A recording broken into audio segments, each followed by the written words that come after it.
Om Namo Bhagavate Vasudevaya. Om Namo Bhagavate Vasudevaya. Om Namo Bhagavate Vasudevaya. Om Namo Bhagavate Vasudevaya. Om Namo Bhagavate Vasudevaya. Narayanam Namaskritam Naram Chaiva Narottamam Devim Saraswatim Vyasam Tato Jayam Udirajit Nasta Prayeshu Abhadreshu Nityam Bhagavata Sevaya Bhagavati Uttama Shloke Bhaktir Bhavati Naishtaki.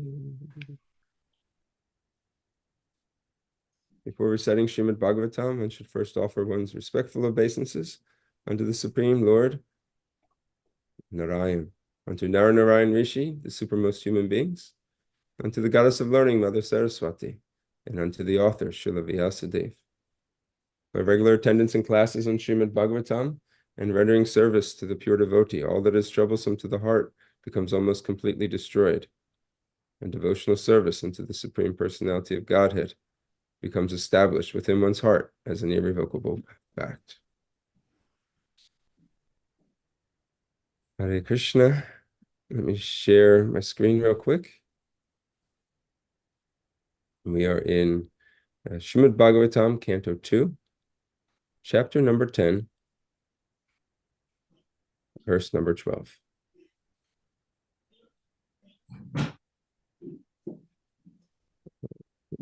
Where did that go? Hold on 1 second.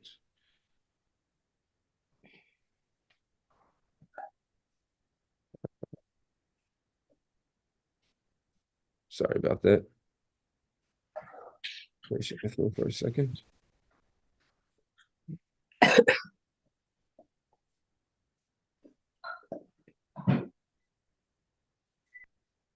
Okay. Can you all see that? Yeah. Okay, great. Thank you.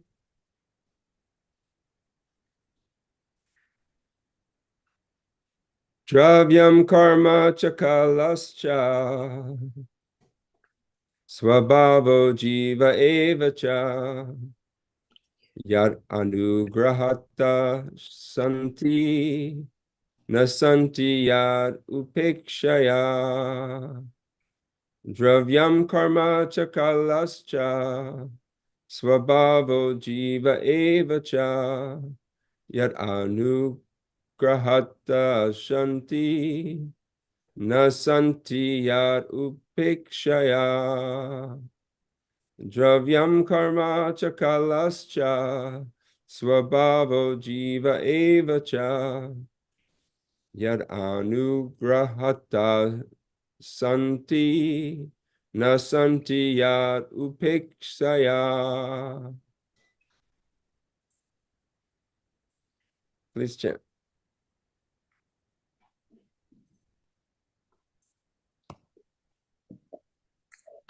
Dravyam karma cha kalascha swabhavo jiva eva cha yadanugrahatha santi nasanti yadupekshya. Hare Krishna. Hare Krishna.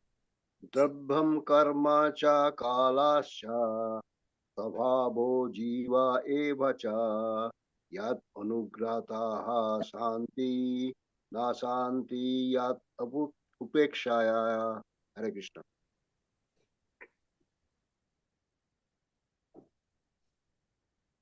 Hare Krishna. Dravyam karma cha kalascha swabhavo jiva eva cha yad anugrahataha santi nasanti yad upekshaya. Hare Krishna. Hare Krishna. Dravyam karma cha kalascha swabhava jiva eva cha yad anugrahata shanti na shanti yad upakshaya.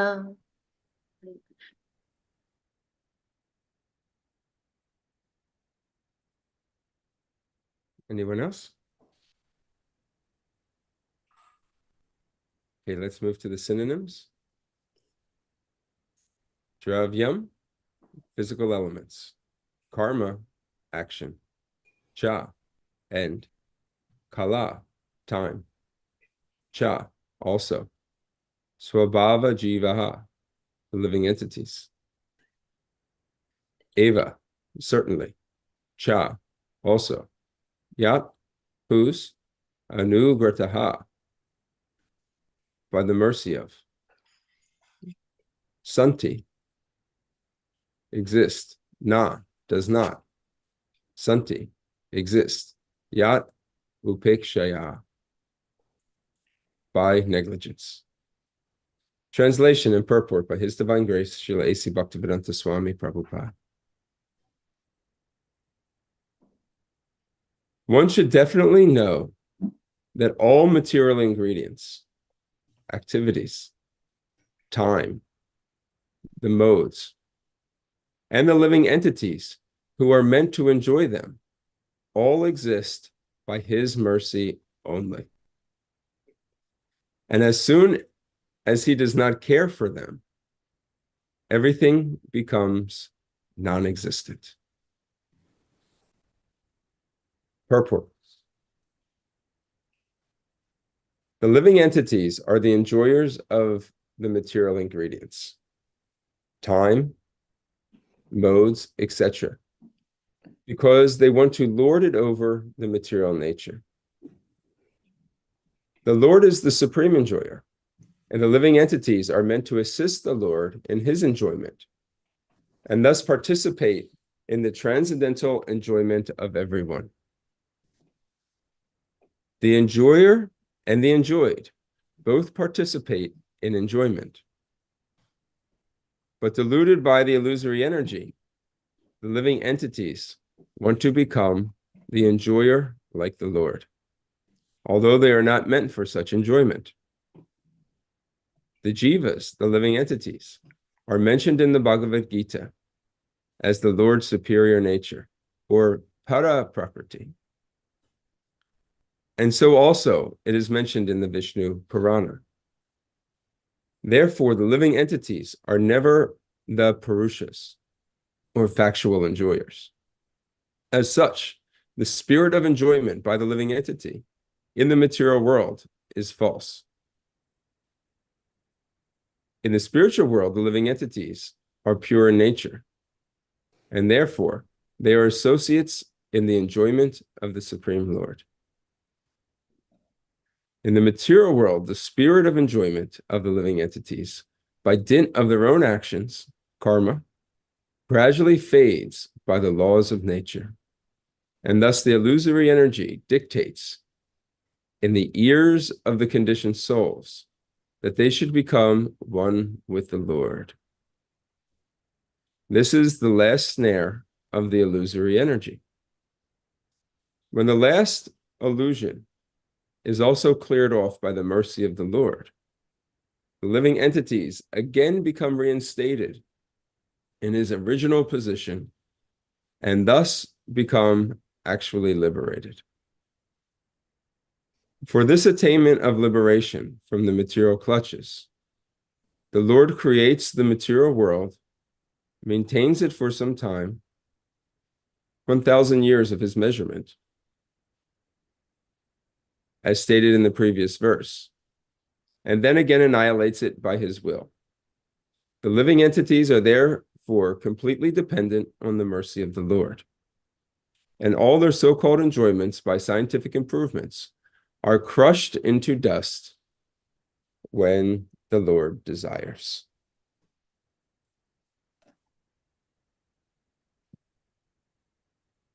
Om Aganatimbarandasya Gyananjana Shalakaya Chakshur Umilitam Yena Tasmai Shri Gurave Namaha Nama Om Vishnupadaya Krishna Prastaya Bhutale Shrimate Bhakti Tirtha Swami Nitinamane Namaste Krishna Padaya Prabhupada Shritatmane Shri Gora Karuna Shakti Bhakti Tirtha Itinamane Nama Om Vishnupadaya Krishna Prastaya Bhutale Shrimate Bhakti Vedanta Swami Nitinamane Namaste Saraswati Deve Gauravani Pracharine Nirvishesha Shunyavadi Paschatya Deshatarine. Jai Shri Krishna Chaitanya Prabhu Nityananda Shri Advaita Gadadhar Shri Vasari Gaura Bhaktivinoda. Hare Krishna, Krishna Krishna, Hare Hare, Hare Rama, Rama Rama, Hare Hare. Dravyam karma chakalascha swabhavo jiva eva cha yad anugrahata santi nasanti yad upekshaya. One should definitely know that all material ingredients, activities, time, and modes, and the living entities who are meant to enjoy them all exist by his mercy only. And as soon as he does not care for them, everything becomes non-existent. So this is a wonderful verse right here with a lot of instruction for us. And the purport Srila Prabhupada goes through point by point, starting off with the living entity. And what the factual position of the living entity is. The living entity is an enjoyer, but it's not the supreme enjoyer. The supreme enjoyer is the Supreme Lord, Lord Krishna.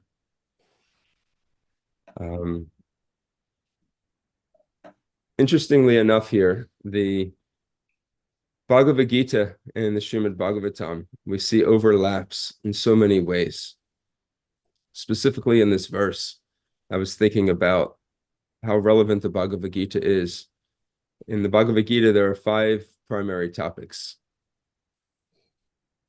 And they're all mentioned in this particular verse. If you know them, call them out. We won't spend so much time on them, but please.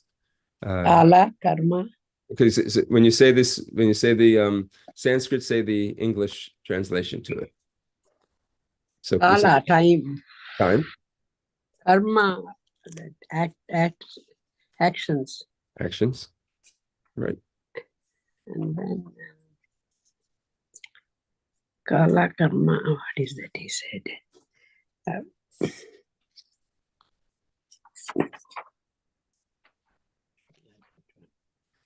So property, which is material nature, Material. or the energy of the Lord, material nature. Let's say material nature. So that's 3, and the other 2 big ones are Ishwara. Sure. Right. So now we have Ishwara. What's the other one? Parama Krishna. Living entity? Parama Krishna. Jiva, the living entity. Jiva. Yeah. So we can see how these are all present here in this verse. And if we understand how they all connect and interrelate, we understand the position and function of these 5 important factors. We can understand and be peaceful in this world. The fact that we don't find ourselves in a blissful condition, which is when we read about the nature of the living entity, the jiva, who we are, we learn about in its unadulterated condition that the jiva is eternal, is blissful, and full of knowledge. Just as the Supreme Personality of Godhead is Sat, Chit, and Ananda, eternal, full of knowledge, and full of bliss. So the fact that we're not experiencing that in this world is an indication that something has gone wrong. And the living entity's quest in this world is to try to make it right. But we're searching for it most of the time in all of the wrong places. Only when we trace back our source and find it to be Krishna and devote our lives to Krishna, have we been reinstated in our proper constitutional activity of devotional service to the Lord? But we search for it in all the wrong places. And what does this mean? Srila Prabhupada gives a hint to it at the very end of the purport. He says, the living entities, therefore, are completely dependent on the mercy of the Lord, and all other so-called enjoyments by scientific improvement are crushed into the dust when the Lord desires. So scientific improvement is mostly generated trying or is stimulated trying to better the material quality of life of people, of society, so we can live more comfortably, so that our miseries go away, to make things more convenient for us, to streamline processes, inventions that make life more comfortable, as well as extend the duration of life. But even with these advancements, maybe the quality of life extends for a few more years. Maybe the comforts of the body are a little bit more. But we still find dissatisfaction. We still see that fights are going on. We still see that due to unfulfilled desires of the living, of people, people are still into debt. People still suffer from depression. People still are confused that despite working very hard, 40 hours a week at a job they don't necessarily like, they still find themselves unfulfilled. They go on vacation and save their money, but yet, and take airplanes to far distant places, and take pictures, but then they have to come back home and work again. They're unfulfilled. Some people accept the fact that this is life. This is all that there is to it. I get up, I work, I take care of my family, I come back home, save some money, every once in a while, we'll go on a vacation, see some distant family. Everybody says, how are you? They say, good, how are you? I'm good. What's so-and-so doing? They're good. Oh, how are they doing? They're good. So-and-so died. So-and-so was born. And every family goes through these same things. And we go through life like this. And at the end of the life, they say, okay, the person lived a good life. And they feel this is all that there is to living. Maybe we acquire some knowledge. We read books. Maybe they give us pleasure, or we gain some type of historical knowledge about people of the past and how they created different inventions or how things are attributed to them.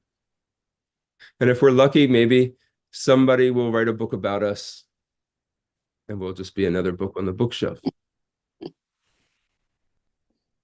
So, but this isn't necessarily satisfaction.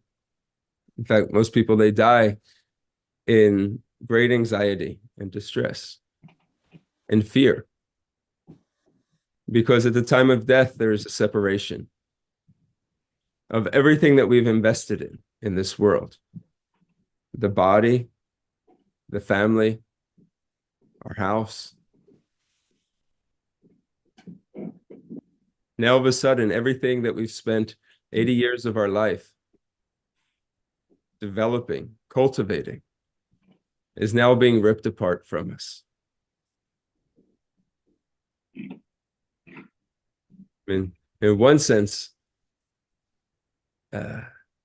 it sounds very cruel. We invest all our time, energy, money, resources into developing a life in which we have to separate from at some point in time. Another is when we see this happening over and over again in our grandfather's life, in our grandmother's life, in our uncle's life, in our aunt's life, in our cousin's life. But yet we keep doing, and we look back in history, over thousands of years, people did the same thing. And all over the world, people are doing the same thing. So in one sense, it could be considered to be cruel. The other is, it could also be categorized as foolish. Why are we doing the same thing? But yet we expect a different result.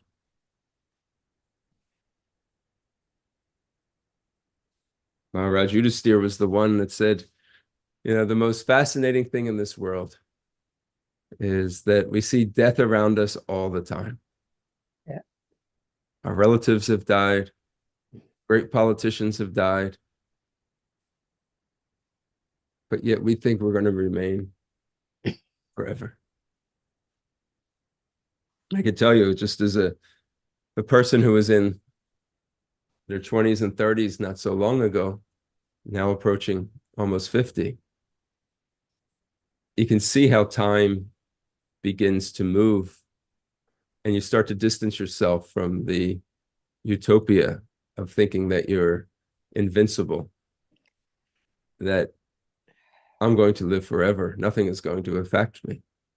You start to see how the effects of time on one's own body, what you were able to see, the effect of time on the body of people who were very dear to you.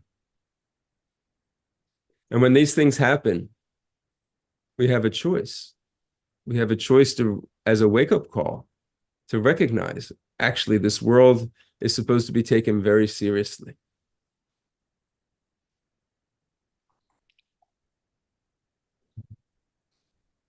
We can go through the same patterns and take another birth again in this world, or this can be a reminder to us that this world is not our eternal home. This place is temporary. Our eternal home is with Krishna. Yeah. I'm going to prepare my life to return to Krishna. And this isn't to happen at the time of leaving the body. This is supposed to be cultivated in a lifestyle throughout our lives. And the earlier one develops this lifestyle, the better they are situated in one's original consciousness. It's not easy for a person who's lived their life for 40, 50, 60, 70, 80 years to automatically change overnight.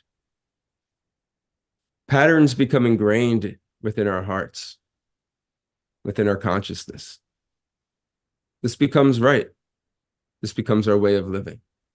We don't know any different. They say a zebra can't change its stripes. A zebra is always going to be a zebra.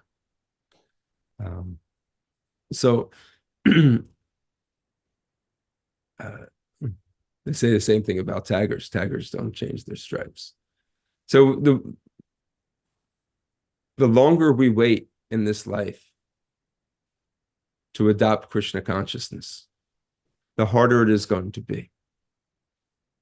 Why? Because of our conditioning. This conditioning develops habits. Habits are hard to break. The longer one is involved in a habit, especially an unhealthy habit, it's hard to separate from. So this is the unnatural situation of the living being in this world. This is what people like us and the people around us that we're close to, this is our challenge.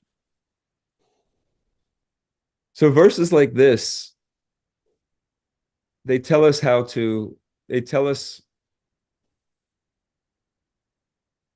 in a nutshell, in a very condensed way, how the world actually works.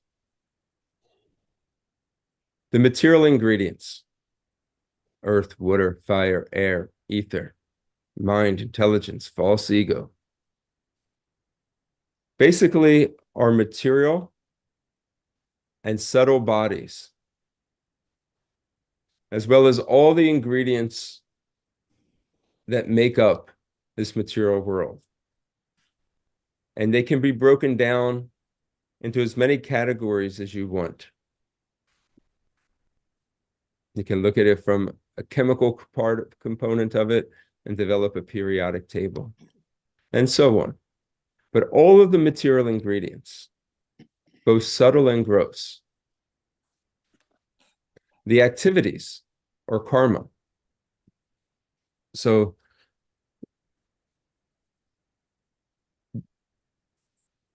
karma is the activities of the living entity that are separated from the activities of the service to the Lord.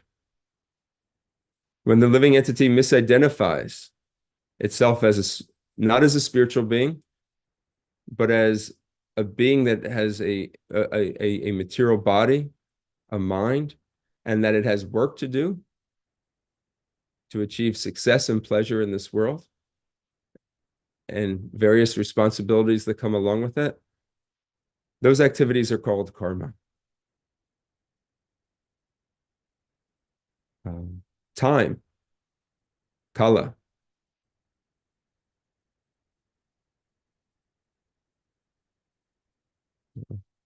As time passes on, this is also part of Krishna's factor in this material world.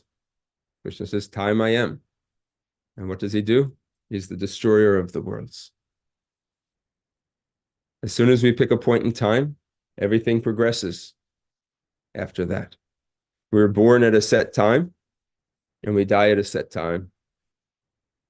The space that between one point and another, we call that time.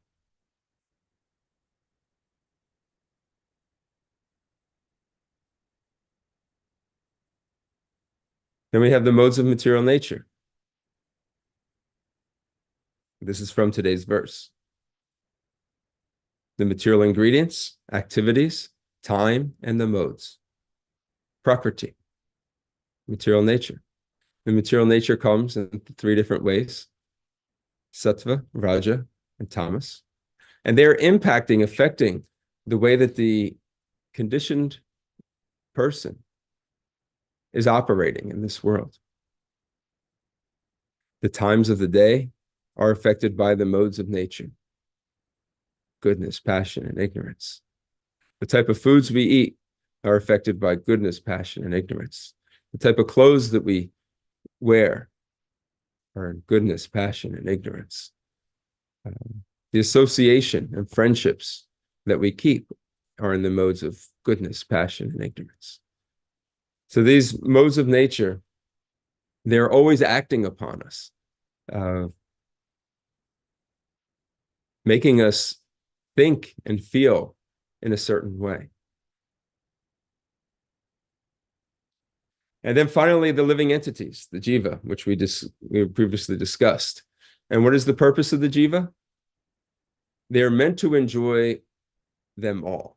Them all is the material ingredients, the activities, the time, the modes. And that's what's happening in this material world, is the living entity is trying to enjoy all these resources and facilities. But where do they come from? Are they man-made? Were they created out of chance? Coincidence? No, it says they exist by his mercy only. They exist by Lord Krishna's mercy only. And as soon as Krishna or Lord Vishnu decides to end this world, they all become non-existent. And there's nothing that the living entity, the people of this world, material nature, time, the modes of material nature, nothing that they can do about it.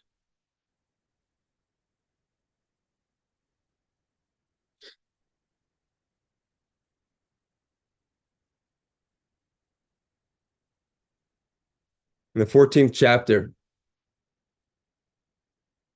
Krishna says, it should be understood that all species of life are made possible by birth in this material nature, and that I am the seed-giving Father.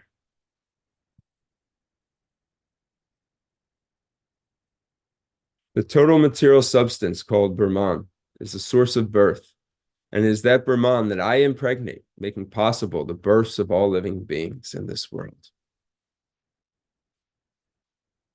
Krishna is the source.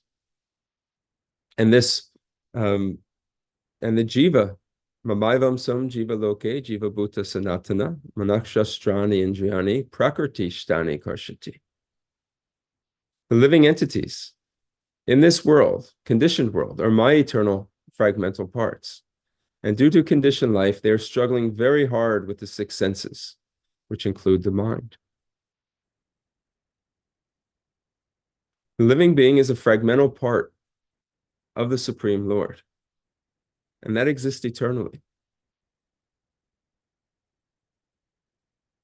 When we are in alignment with this eternal nature, in devotional service to the Supreme Lord, we are in our liberated state. When we are forgetful, we are in our conditioned state. The living entity is not Krishna. The living entity is part and parcel of Krishna. And thus we have the same spiritual DNA as Krishna, but we have it in minute quantity.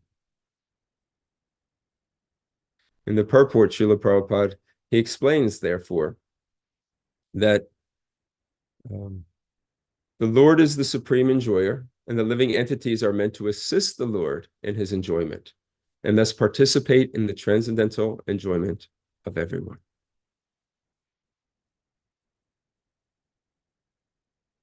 In other words, we are servants. And the servant can enjoy. It's not that the servant has to suffer. Sometimes we think, oh, in terms of, oh, I'm a servant, I have to suffer. Why should I want to serve? I should want to enjoy. But actually, the servant enjoys. The enjoyer and the enjoyed both participate in enjoyment. But deluded by the illusory energy, the living entity wants to become the enjoyer like the Lord. That is where our problem is. When we understand that our constitutional position is to assist the Lord, by being connected with the Lord, we will naturally be blissful. When we want to become the supreme enjoyer and separate ourselves from the Lord, envious of his position, that's when our suffering begins. The illustration is given that the hand is connected to the body. But if the hand tries to enjoy separately from the body, the hand will suffer. So if you cut your hand off, and then all of a sudden, there's no connection. If the hand tries to grab some food and tries to eat it, it will never become satisfied. Why? Because the hand is meant to serve the body. If the hand takes food and places it in the mouth, and the mouth chews, it goes down into the stomach and digests. Then all of a sudden, the hand gets energy. It gets blood, oxygen. And it's rightfully connected. So we are the parts and parcels. And our enjoyment is connected to Krishna's enjoyment. And when we try to enjoy separately, we suffer. So therefore, our activities should be dedicated for the pleasure of Lord Krishna. And when we do this, we will see a happiness appear in our lives. When we don't, if we try the other experiment, that I'm going to try to enjoy separately from the Lord, we'll actually see distress come in our lives. And this is a practical experiment that we can try. Now, sometimes as devotees, we think that we can get maybe the best of both worlds. We think that we're going to get some enjoyment from ourselves, and then we'll do a little bit of Krishna Seva. I'll come on Sunday, do some activities, come and take darshan, but then I'm going to try to enjoy separately. This is, in one sense, the process of purification in Krishna consciousness, is where we hold on to material desires, at the same time knowing that service to Krishna is what will ultimately bring me complete satisfaction. But due to our attachments, due to our commitments, due to our obligations, and sometimes our material desires that we still carry, we still think that we can enjoy separately. So we try this experiment over and over, we become frustrated. Now, thankfully, Krishna, he makes himself available in so many ways. The devotees of the Lord, they come constantly to remind us. And that's why devotee association is so important, because it helps remind us about the purpose of life. When we become frustrated and confused, we see a devotee serving, and we say, that is what I'm supposed to be doing. The Lord comes in the form of the holy name. And when we chant the holy name, we are changing the trajectory of our path in life. Krishna personally comes to assist us. And he begins to clear the dust of the heart, the karma, the material attachments, starts to clear that out of our heart. And we begin to see things clearly. It's like on a cloudy day and you look outside and you can't see anything. A foggy day, right after it rains. You can hardly see anything. And then all of a sudden the sun comes. And then it's like, wow, I can see clearly now. Things begin to start coming into focus. And what is that focus? What is that clarity? That I'm a spirit soul. And that I actually love God. And that love of God has been misdirected into love of this world.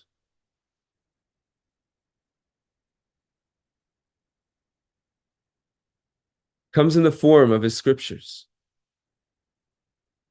where we can learn about the nature of the Supreme Lord, his greatness, how he works in this material world, and that all these material ingredients that make up this world are actually him, coming from him.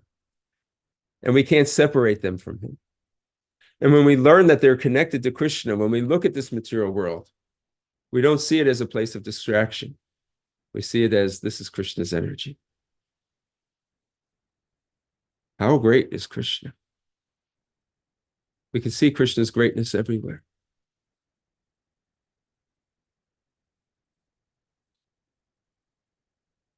In the form of lessons in this world, Krishna comes. Now, Krishna, he tells us as soon as we turn to him, and we have this enlightenment that comes with understanding that we're not our bodies. Krishna then begins to put situations in our life. Sometimes we think these are our karmas. But Krishna actually says these are situations in life that Krishna arranges so that we don't become attached to this material world. He makes the allurement of this world less and less attractive. Why? Because he wants us to come back home, back to him. Now, the final thing I want to mention is that these couple sentences here in the purport. In the material world, the spirit of enjoyment of the living entities, by dint of their own actions, karma, gradually fades by the laws of nature. And thus the illusory energy dictates in the ears of the conditioned soul that they should become one with the Lord. This is the last snare of the illusory energy. We hear this regularly in reading Srila Prabhupada's books. And Srila Prabhupada emphasizes over and over again to steer away from this tendency of becoming one with the Supreme Lord in personal realization. And it's the last snare of the illusory energy. And we should understand how this happens and why.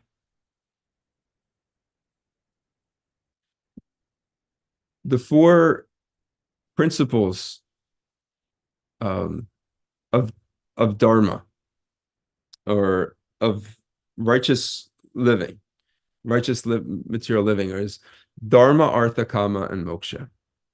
Materially motivated religion, Kaitava Dharma. Dharma, live peaceful, live righteous, live an honest, noble life. And when you do that, you'll get some artha, some money or resources. And what is the purpose of that?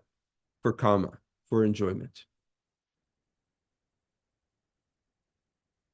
And then when that enjoyment runs out, one then seeks out liberation. I don't want to suffer here in this world anymore. I want to become free from the suffering. I want moksha. I want liberation. This liberation is an attempt for actually further enjoyment. But we're not seeing the enjoyment connected to Krishna. We just know that it can't be found here in this world. I want to become free from this world so that I can enjoy internally, or at least be peaceful. But what happens is that we deny in this mentality, there's a denial of Krishna's ultimate and eternal position. And there's a neglect of understanding the relationship between the living entity and the Supreme Lord. And why is it the last snare of Maya? Because to say everything is one, we are all part of this Brahman energy, and that if we just understand that we are all part of this Brahman energy and we have nothing to do with this material world, we just enter into this a state of oneness where we are all the same. There is no higher, there is no lower. There just is a state of nothingness, a state of being. And that puts the living entity, it denies the it denies the position of the Supreme Lord.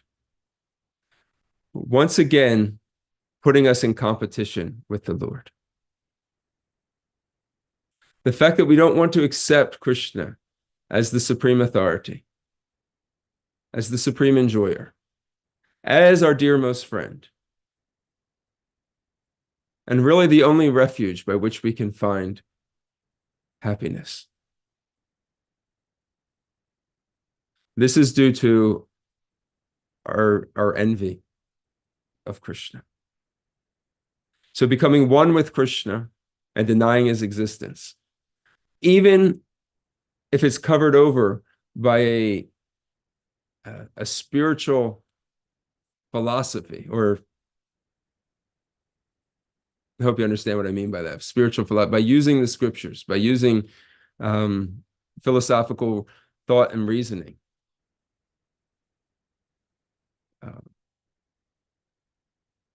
One comes to such a conclusion. It is ultimately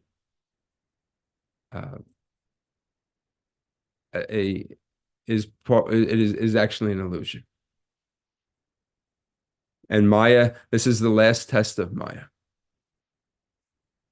Do you want to become one with everything? Do you want to be, do you want to deny the existence of the Supreme Lord? So that's why Srila Prabhupada talks about it, and sometimes in a very heavy way. This is the understanding and the reality. And this is a snare of Maya, or an entrapment. We have to become careful not to fall into. And luckily among the devotees community, we don't fall into it very, very often, because we hear about it all the time. And we emphasize bowing down before the Lord, reading, that the name of the Lord is not different than the Lord. And we see Krishna's presence everywhere. We put Krishna, at such a high level, and Srila Prabhupada emphasizing in his books all the time that we often steer clear from it. But we may come into association with family members, or through our preaching, or interfaith dialogues, where we see this emphasized, and we should be aware of it, so that we never slip off, or it never becomes attractive to us. Okay, I will stop right now. Thank you for listening. And if there are any questions or comments, reflections or realizations, we can discuss that now. Hare Krishna.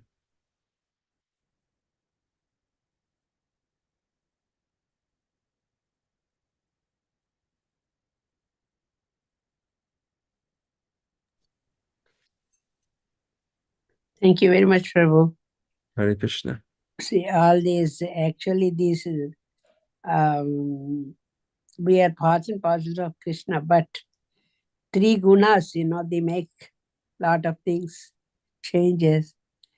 And then, like you said, the dharma, artha, kama, moksha. So all those these things, they changes the life like anything. Mm. Because some people go for artha, money. So they think that money is the only thing in life. So when we go for money, then comes to the next one. Then comes to the next one.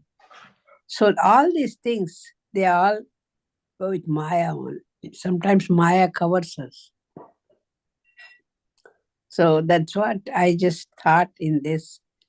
And then only thing is devotional service and thinking of Lord all the time. Whatever we are getting, whatever we are doing, everything is for Krishna. Krishna is the center. That's what I felt. That's what I got from. Thank you very much for a nice class. Hare Krishna. Hare Krishna. Thank you, Mother Vrindavan. We just have to be careful of the traps that are set. And sometimes those traps make us feel good. They make us feel better. But we need to know, we have to understand the process of Krishna consciousness, Krishna's eternal position and supreme position, and our role as living entities. And when we do this, and we stay connected specifically with Srila Prabhupada's books, when we read regularly, when we hear classes on his books regularly, this confusion won't be there. Thank you, Mother. Thank you very much, Prabhu.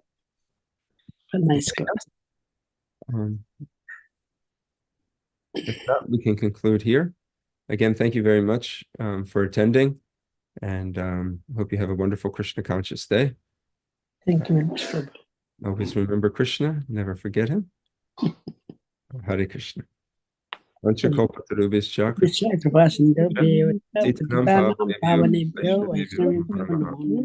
Srila Prabhupada ki Jai. Hare Krishna. Ananda Kota Vaishnava. Grantaraj Srimad Bhagavatam ki Jai.